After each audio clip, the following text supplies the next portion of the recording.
Salut, c'est Trado, je suis content de vous retrouver pour la mise à jour de l'analyse technique du CAC 40. Aujourd'hui, je vais vous proposer un setup qui a fonctionné dans nos backtests et qui aurait pu rapporter en moyenne 18 000 euros. On va voir ça un petit peu plus tard, ce n'est qu'un backtest, faut pas s'affoler. Et avant toute chose, donc l'analyse classique du CAC 40 avec une séance extrêmement intéressante. Regardez ça. Alors, on va faire un peu le ménage. Okay, on avait une zone de résistance. Ici, la zone de résistance a été cassée, elle a changé de polarité, elle était censée devenir résistance. Ça a bien été établi ici. Mais lors de la deuxième attaque, celle d'aujourd'hui, elle a volé en éclats. Donc cette zone disparaît des radars. Et on vient donc se frotter, eh bien, tout simplement, à la zone de résistance hebdomadaire des 66,40, 68,44. Et il ne faut pas se leurrer, on est bien sur un niveau au record ici, puisque là, vous voyez, si on regarde simplement les niveaux de clôture, cette bougie a clôturé à 67,35, cette bougie a clôturé à 67,53, cette bougie a clôturé à 67,44. Donc on est vraiment sur un niveau au record en clôture. C'est-à-dire qu'on n'était pas arrivé à faire ça depuis mars 2022. Donc faites le compte, presque 9 mois. Et donc à partir de là, ce n'est pas rien. Ce n'est pas rien parce que psychologiquement, ça veut dire que les haussiers veulent faire sauter des records.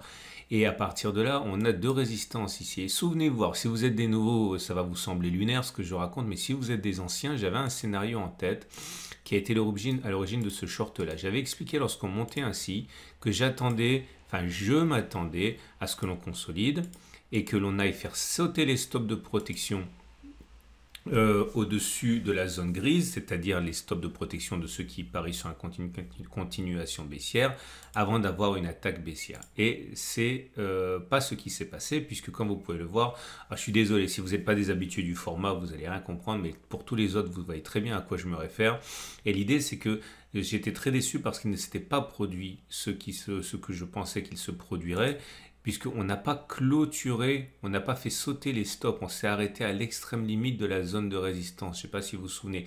Et donc du coup, j'avais pris un short, ok, mais j'avais pris un short beaucoup moins ambitieux parce que j'avais pas cette réalisation de scénario que je voulais. Et du coup, rebelote, peut-être que c'est enfin maintenant qu'on va avoir ce que j'espérais que l'on ait eu précédemment. Clairement, ça veut dire quoi?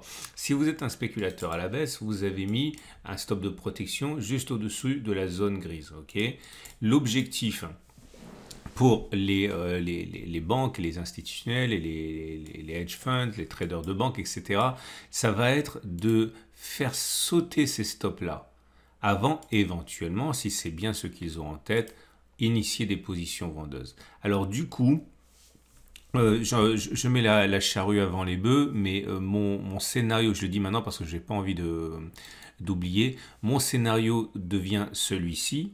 Et mon trade, et encore une fois, j'ai conscience du fait que je brûle les étapes par rapport au déroulé classique de mes vidéos. J'avais expliqué la chose suivante dans ma vidéo d'hier. J'avais dit que je rentrerai un demi-risque dès qu'on rentrerait dans la zone grise. Donc j'ai pris dès qu'on est rentré, donc à peu près ici à 66,90 je crois, si ma mémoire est bonne. J'aurais aimé le prendre plus tard, mais je ne savais pas qu'on montrait aussi haut. Et j'avais dit que je prendrais mon deuxième demi-risque tout en haut de la zone grise. Mais en fait, je vais me raviser un petit peu parce que la puissance de cet élan est telle que on peut monter encore et je ne veux pas m'amuser à mettre un stop de protection n'importe où. Ici, il risque de sauter ou là ou même là. Je ne sais pas jusqu'où ça va aller. Mais l'idée, c'est qu'effectivement, je vais rentrer ma deuxième position, mais uniquement lorsque j'aurai le signal. Mais pareil, je vous le dirai avant, je ne vais pas vous dire le soir même que j'ai pris le matin même, c'est pas ainsi que je procède. Donc je prends le risque d'avoir un petit peu de retard dans la gestion de mon trade pour m'assurer quand même que le mouvement correctif que j'espère va arriver. Parce que bon, pour l'instant, je suis engagé une demi-position. Je ne vais pas précipiter les choses. Je m'en voudrais de me faire sortir pour rien par ce mouvement de pétage de stop des institutionnels, alors même que je pense qu'il est plausible. Donc, je répète, je suis à présent investi en un demi-risque ici. Et je rentrerai le reste de mon risque une fois que j'aurai eu le signal d'affaiblissement ou de contre-pied du CAC 40, mais je vous dirai la veille pour le lendemain. Okay, donc je ne rentre pas sur 6827. Okay, bon, voilà, je pense que j'ai insisté assez lourdement. Bon, on revient à l'état normal de la vidéo. Donc le chandelier japonais du jour, il est excellent. Regardez, hein, c'est quasiment un Marubozu. Alors, pour qu'il fût parfait, il aurait fallu qu'il n'y ait pas de mèche haute et de mèche basse. Il y en a, c'est petit, mais ça reste quand même un chandelier extrêmement puissant. Comme vous pouvez vous en douter, la bougie Akinashi qui était déjà pas mal hier, eh bien maintenant elle est très bien, hein, grande bougie verte sans mèche basse. Donc il est plus plausible que l'on continue de monter plutôt que l'on ait fait les plus bas. Si on regarde du côté du Thrilline Break, vous constatez qu'on remet en cause totalement la présence, pas la présence, mais l'avènement d'un quatrième bloc rouge. Alors c'est pas que ça n'a pas fonctionné, hein, ça a fonctionné, puisque vous voyez, vous avez 1, 2, 3. La statistique, c'est que quand il y en a un, généralement, il est rarement seul. Et bon, il y a eu quand même 2 blocs rouges après. Par contre, ce qui est totalement vrai, mais je ne vais pas backtester ça maintenant parce que j'ai déjà testé récemment, lorsqu'on a un bloc vert, il est encore beaucoup plus plausible que dans l'autre sens d'avoir un bloc vert plutôt qu'un bloc rouge. Alors, à l'exception notable d'ici et d'ici, vous voyez que généralement, lorsqu'on a un bloc vert, il y en a plein derrière. Ce qui voudrait dire que demain, eh bien, ou demain ou après-demain, qu'importe, on devrait avoir, si on a un autre bloc, il devrait être vert. C'est ça qui m'incite également à ne pas rentrer en position trop tôt. Ok.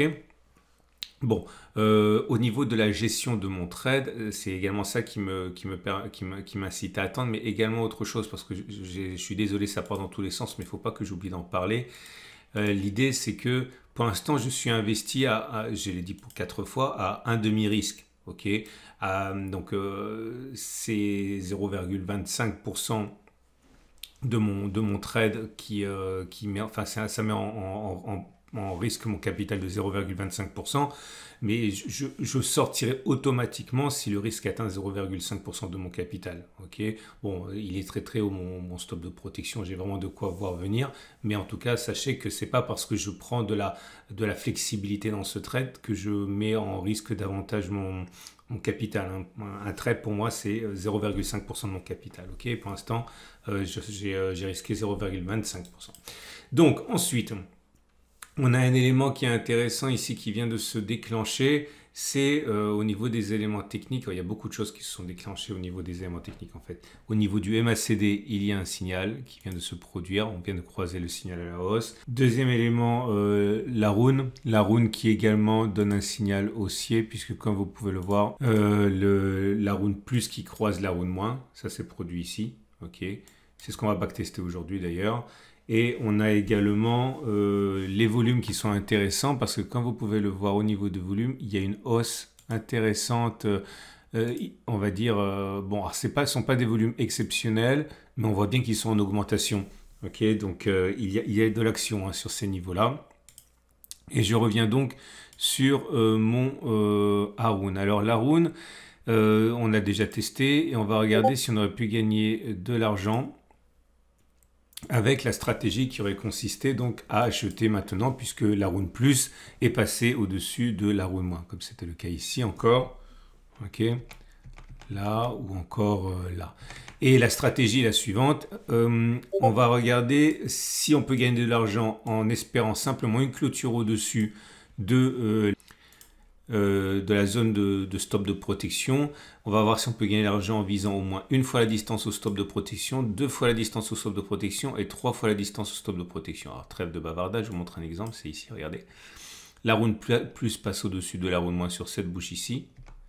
Le plus bas du cycle baissier, le cycle baissier c'est quand le rouge passe au-dessus du bleu, hein, ou si vous voulez la rune plus passe en dessous de la rune moins. Donc tout ça, vous prenez le plus bas entre ici et ici, c'est là. Vous mettez un stop de protection là. Le signal a été donné ici. Ici. Voilà, stop de protection à 3,51. Et vous voyez qu'au mieux, on a fait 17%. Donc, il y a 4 pouces verts. Un pour dire qu'on a clôturé au moins une fois avant d'aller chercher le stop de protection. On a fait une fois la distance au stop de protection, même 2 fois et 3 fois la distance au stop de protection. Et là, je vous montre cet échec patent. Le signal a été donné sur cette bougie. Là, ok. Et comme vous le voyez, on n'a ni clôturé au-dessus, ni fait une, ni deux, ni 3 fois la distance stop de protection qui était là. Ok, bien au contraire, on allait directement taper le stop de protection, donc c'est un quadruple échec. Ok, donc maintenant je fais défiler devant vos yeux ébahis. Et au bout de 30 occurrences, ce qui est très largement insuffisant pour avoir une quelconque idée de la réalité, c'est juste donné à titre de partage de ma méthode, c'est illustratif et vous inciter à travailler comme moi si vous n'avez aucune méthode. Et voilà le bilan. Si vous avez... alors, est-ce qu'il est logique, est-ce qu'il est légitime à partir de maintenant de viser une clôture au-dessus de la bougie du jour? Oui, puisque ça s'est produit 25 fois, ça a échoué 5 fois, autrement dit ça a fonctionné dans 83% des cas, ça a échoué dans 17% des cas. Est-ce qu'il est légitime de viser la distance au stop de protection qui est ici 5,73 et viser donc 5,73 vers le haut? Alors ça a fonctionné 17 fois, ça a échoué 13 fois, autrement dit ça a fonctionné dans 57% des cas, ça a échoué dans 43% des cas. Si on avait parié, si on avait misé 1000 euros par trade, on aurait gagné 17 fois 1000, 17 000, on aurait perdu 13 fois 1000, 13 000, donc un gain de 4000. Est-ce qu'il est légitime de viser 2 fois cette distance?